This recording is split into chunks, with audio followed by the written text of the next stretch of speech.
Cordial saludo. Bienvenidos de nuevo a este su espacio de temas y problemas literarios.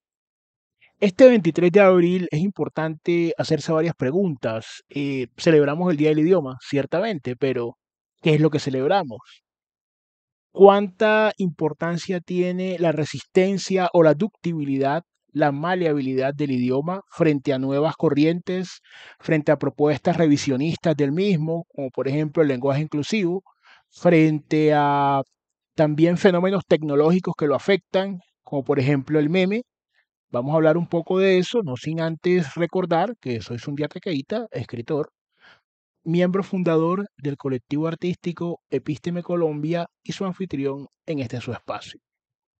Hechas estas consideraciones preliminares, estas dudas preliminares, debemos comenzar eh, manifestando que este día del idioma se conmemora, como la mayoría estaremos ya enterados, por el fallecimiento de el gran escritor Miguel de Cervantes Saavedra, autor del Ingenioso Hidalgo Don Quijote de la Mancha, aunque los historiógrafos matizan y señalan que él murió el 22, pero fue enterrado, sepultado el día 23. Y que además, por una coincidencia en los calendarios, también tiene que ver o se relaciona con el fallecimiento de William Shakespeare. Es decir, que los grandes pilares de tanto la literatura en español como un gran autor como Shakespeare en inglés tienen como punto de coincidencia y punto simbólico los fallecimientos de estos grandes, de estos autores en este día. Entonces se acordó esto como el Día del Idioma. Ahora bien, respecto de lo que estábamos conversando hace un rato y estas preguntas que surgen, ¿no? Porque es importante, además de, por supuesto, conmemorar el Día del Idioma, la importancia que tiene, siempre se hace hincapié en el rescate y la defensa del idioma. Recordemos que por ahí igual lo estaremos viendo, les dejaremos acá algunos videos para recordar lo que estamos abordando sobre el lenguaje literario y sobre las figuras retóricas y demás. Una de las propiedades del lenguaje tenía que ser precisamente la corrección, es decir, la expresión del idioma, sobre todo en la literatura, conforme a un sistema normativo. Pero ese sistema normativo se ha visto bombardeado por propuestas de orden político, de orden tecnológico, que no las vamos a agotar aquí, ni las vamos a entrar a estudiar porque no es el objeto del video, pero sí es importante tenerlas en cuenta, ¿cierto? Estemos o no de acuerdo con esas propuestas, con las reivindicaciones que se pretende hacer mediante ellas, o con su sencillo influjo técnico, están siendo determinantes sobre el idioma. Entonces, la Real Academia de la Lengua Española, que es una, digamos, un baluarte de la defensa de esta corrección del idioma y de lo que antiguamente llamaba pues el casticismo, ¿cierto? También ha tenido que sortear y adaptarse y al mismo tiempo también ha decidido convertirse en una muralla o en un dique de contención, en un obstáculo, ¿no? Como se quiera ver, a ciertas propuestas, por ejemplo, frente al ya muy conocido lenguaje inclusivo, que es una propuesta que no es de ahora, es una propuesta que diferentes tipos de feminismo aproximadamente de los años 70 han venido proponiendo y que básicamente en su definición lo que plantea es el uso de un lenguaje, ¿cierto?, que corresponda a la inclusión y que corresponda además a unas determinadas identidades, ¿cierto? Hay unas razones identitarias detrás de este lenguaje, es decir, desde su postulación y reconociendo y sobre todo desde ese punto de vista atacando ciertos matices que son discriminatorios en el lenguaje como tal. Por eso han planteado diferentes alternativas frente a los pronombres, diferentes también a nivel gráfico, lo estamos viendo mucho, y hay un sector sobre todo incluso entre los escritores que ya lo manejan, pero la RAE se opuso, se ha opuesto a este tipo de lenguaje basado en su quinta esencia, su razón de ser, que es conservar el lenguaje. Por un lado, algunos pueden verlo como un guardián del lenguaje, ¿cierto?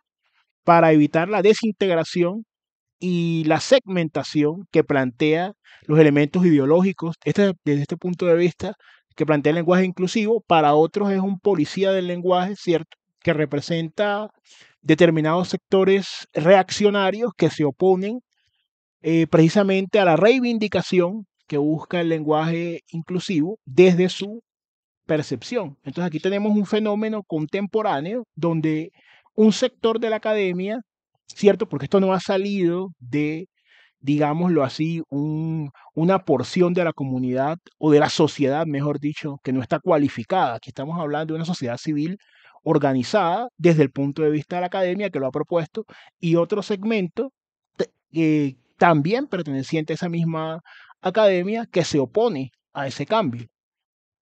Y vemos, sin embargo, que ya hay escritores que lo usan permanentemente, que consideran conforme su sensibilidad que el escribir de esa manera y el hablar de esa manera puede ayudar a ciertas identidades que existen en determinados colectivos a no ser agraviados por ciertas características del lenguaje. Entonces ahí hay una tensión de orden intelectual, de orden ideológico, de orden normativo. Ahora, frente al tema del meme. El meme, por ejemplo, que de hecho en la misma RAE pues se encuentra la definición de lo que es el meme. Tiene dos acepciones, ¿no? Tiene una acepción que tiene que ver como con un tipo de transmisión que se da de una persona a otra de ciertos rasgos, y la que está más en boga, que tiene que ver con pues, un texto, un video, em, cierto, una imagen sobre todo, que tiene fines caricaturescos y que circula por el Internet. Entonces también se está convirtiendo en una manera, muchas veces ya la persona no escribe, sino que toma un meme y lo pone allí para expresar su posición. Entonces son situaciones contemporáneas porque hay que ver los acontecimientos, ¿cierto? De una manera dialéctica, de una manera viva, siendo el lenguaje, siendo un organismo vivo, ¿no? Entonces es importante verlo, no de una manera diacrónica, sino de una forma sincrónica, cómo se van dando los acontecimientos alrededor de esto. El tema de los extranjerismos, que bueno, siempre se ha dado, eso no, digamos, no es una situación de orden contemporáneo. Muchos ya han calado, inclusive algunos han sido ya admitidos por la misma RAE, pero hay otros que seguramente nosotros estaremos ya más acostumbrados a ver. Por ejemplo, red flag, ya no se dice o se escribe bandera roja, por ejemplo, cuando hablan de estas situaciones, sino red flags. Una serie de situaciones que pueden o bien quedar allí o pueden ser inclusive incorporadas. Entonces, ¿qué es lo más importante del Día del Idioma? Entenderlo no solamente en su dimensión simbólica y en su dimensión institucional, ¿cierto? Que es lo que se promueve en los colegios, lo que se promueve en diferentes espacios, que es muy válido, por supuesto, la defensa y la difusión de la literatura, al mismo tiempo, pues, del idioma español, que ha sido enriquecido. Tanto por elementos indígenas, elementos africanos, elementos europeos, por lo menos el que hablamos acá en América Latina, Hispanoamérica, dicen otras personas, pero al mismo tiempo ver cómo dentro de que este mismo idioma no es una unidad monolítica cerrada, ¿cierto? Que se presenta año tras año de la misma manera, sino que hay unas tensiones de orden cultural, unas tensiones de orden político, unas tensiones de orden social, de orden intelectual, que también inciden fuertemente para que nosotros hagamos una reflexión más allá del idioma. ¿Será que el idioma se va a mantener? Es decir, estas influencias serán flor de un día o ya dentro de 30 años se estará hablando de alguna forma. Porque cuando se mira desde el punto de vista de la preceptiva, es decir, de esta normatividad, se supone o se concluye más bien que el idioma lo que se hace es, o que lo que estas academias hacen es recoger un idioma, pero que no pueden imponer un idioma, que es la otra postura, ¿cierto? La que se opone, eh, más allá del simple aspecto normativo y formal que expone la RAE, la postura de de buena parte de los detractores del lenguaje inclusivo tiene que ver con eso, porque no se le puede imponer a un grupo de hablantes mayoritario unos signos y cierto, y un tipo de lenguaje en, em, digamos, en beneficio o en uso más bien de una minoría. Entonces aquí tenemos ya un tema que es puramente político, que ha sido bastante estudiado, pero para los efectos que nos atañen es importante ver que estas tensiones existen y estar muy pendiente de qué puede pasar.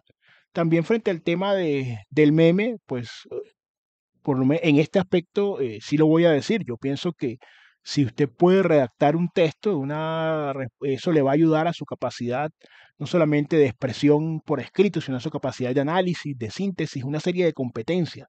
Entonces, si usted va a estar siempre posteando memes en lugar de tomarse el trabajo y responder, pienso yo claramente que hay un detrimento no solamente de la inteligencia, sino del lenguaje. Hay que recordar esa unión que hay entre lenguaje y pensamiento. O sea, si yo dejo de pensar para escribir y sencillamente tomo una imagen y la posteo, pues aquí está, por ejemplo, posteo.